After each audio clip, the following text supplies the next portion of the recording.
I apologize in advance for my shitty background right now. I don't really have an excuse.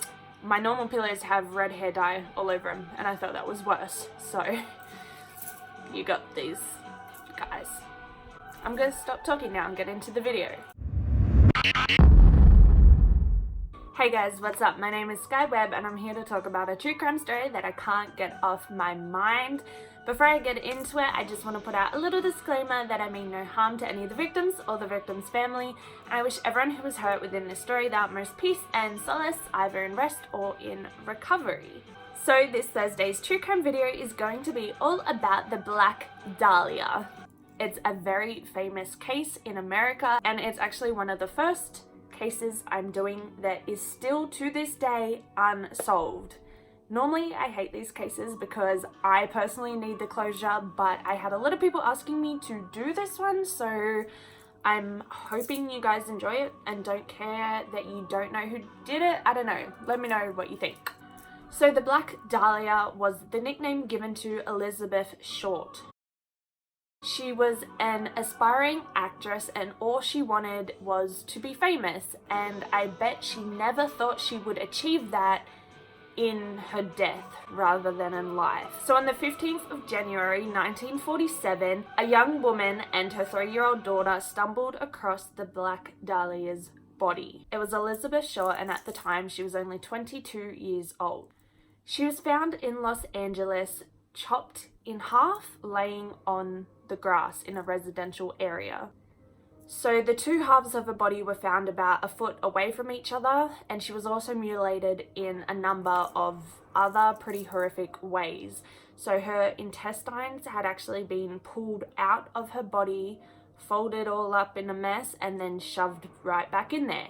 There were ligature marks all over her skin, her wrists had been tied, pieces of her skin had been removed and been tampered with, and probably the most shocking thing of all, which it's kind of hard to get more shocking than having your intestines rearranged, but her body was completely drained of blood.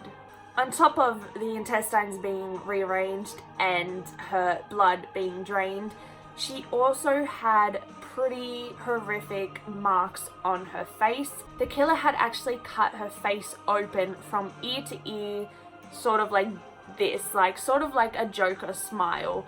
Literally something you would see in like a scary horror Joker movie. So I don't really know how police work and investigators worked at that time, but their most substantial lead was when a magazine editor received a phone call from someone claiming to be the murderer, and he claimed that he had kept souvenirs from the murder. So he promised this editor, who obviously was very interested. It was a very hot story at the time. Everybody was talking about it because of how horrific it was, and of course being in Los Angeles, her being a wannabe actress, it was all a great story. So this person was very interested, and the murderer said that they would actually send over the souvenirs in the mail, and he actually did it. 4 days later, and they found Elizabeth's birth certificate as well as postcards, photographs, and her address book. But as I said, there was so much media attention that it actually made the investigation 10 times harder, because there was a lot of bullshit floating around. There was a lot of fakes and wannabes and people who just wanted to be involved for the attention. So police interviewed over 12 suspects who they thought could possibly be a lead, but it was very hard to tell the truth apart from lies because of the abundance of information that they were getting. They actually listened to 60 people who all claimed to be the murderer. 60 people came forward and said, I did it, lock me up, throw away the key, I did it, I'm guilty, your man's right here. And at least 59 of them were lying. So they did an autopsy on Elizabeth's body, and they sort of discovered that the person who did this must have had some sort of knowledge as to how the body works to have done everything that he did, or she did. It could have been a female murderer, I suppose. And they figured out exactly how they had been cut in half. Obviously, you can't just literally chop someone in half. You have to get around certain parts of the body, which this person successfully did. So that was probably one of the biggest clues that they had, and yet that still wasn't enough to obviously convict anyone. It was just a clue. So on top of all these people coming forward and claiming that they were the murderers, police actually found a lot of people who claimed to be the murderer but who also didn't come forward, if that makes sense. So in one instance, they actually found a suicide note scrawled onto a little piece of paper that was tucked inside a shoe, a men's shoe that was then donated, and it basically said, "I've been waiting for the police to apprehend me for the Black Dahlia case, the murder." And it said, "I am too much of a coward to actually turn myself in. I thought they would have got me by now. Basically, my conscience is getting to me." So then they said, "This is the best way out for me, and I'm sorry, Mary." And then that was it. So it was assumed to have been a suicide letter, and police never knew whether or not that was a real clue or not, because it's just a random note found in a clothes pile. It could mean anything. So one of the suspects that police were looking into was Mark Hansen. So Elizabeth's roommate had actually come forward to police and said that Elizabeth had declined sexual advances made by Mark Hansen, and that kind of made him suspicious in the roommate's eyes. So this was the first time that Mark Hansen's name had come up, but it wasn't the last. So remember when I said that someone had said in a letter to that editor? Well, along with that address book that was sent in the mail was Mark Hansen's name scrawled into the back of it. So he had now been involved twice. And along with all the terrible things that were done to the Black Dahlia, she'd actually been cleaned with gasoline, which is similar to what had happened to the address book. It had also been cleaned with gasoline. So now this is twice that Mark Hansen's name had come up, and now there's another correlating clue.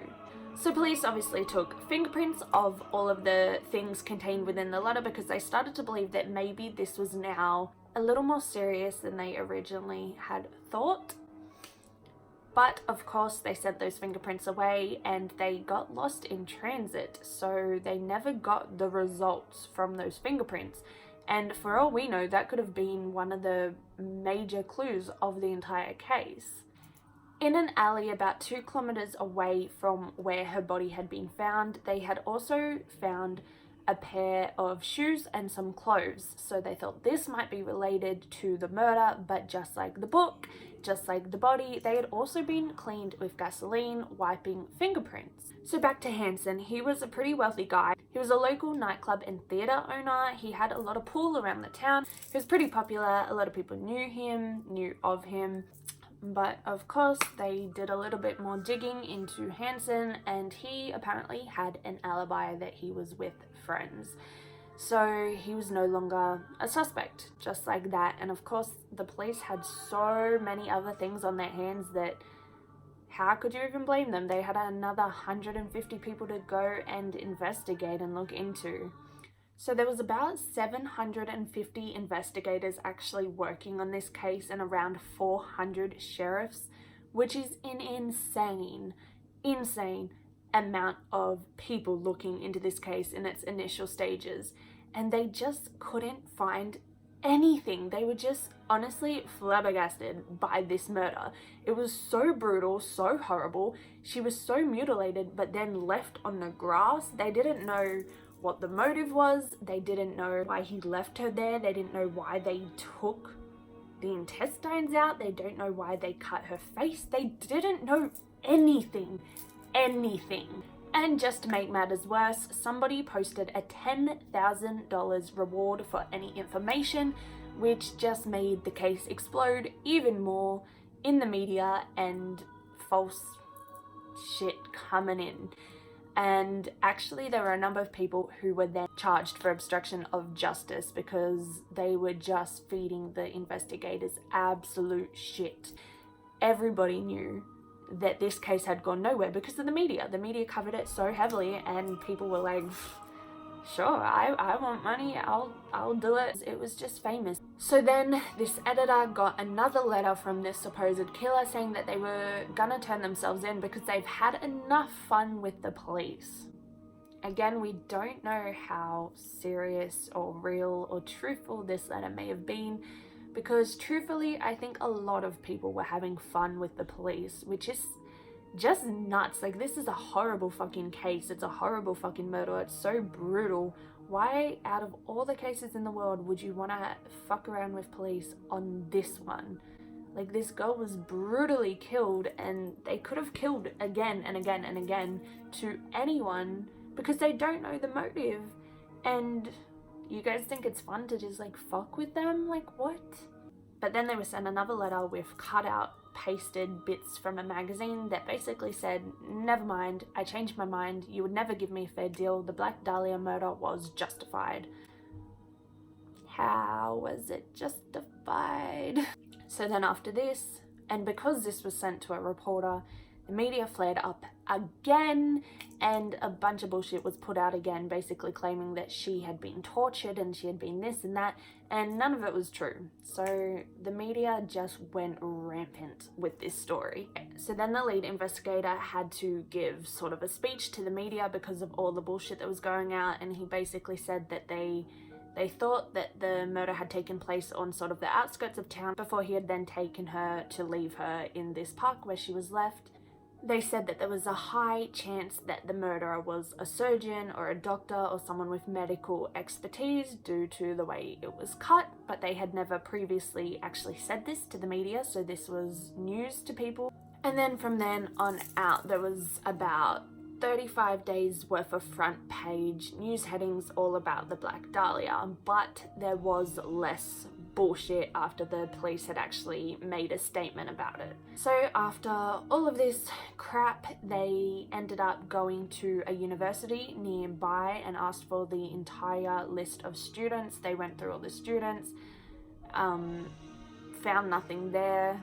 So by the spring of 1947, they decided it was basically a cold case and it wasn't going anywhere. And one of the sergeants did blame the media publicly. He said that if it weren't for the media's interruptions and constant bullshit and stories and people coming in, it would have been a much cleaner investigation, and he truly was bothered by this. He took it very seriously and he was very frustrated by how much the media actually meddled with the case, which, when you think about it, it really is horrible that the media cares more about a story and less about justice being served and a dangerous murderer being off the streets. They really should have kept shit to themselves until the police felt it would be okay, but obviously that's not how the world works, and that's really sad when you think about it.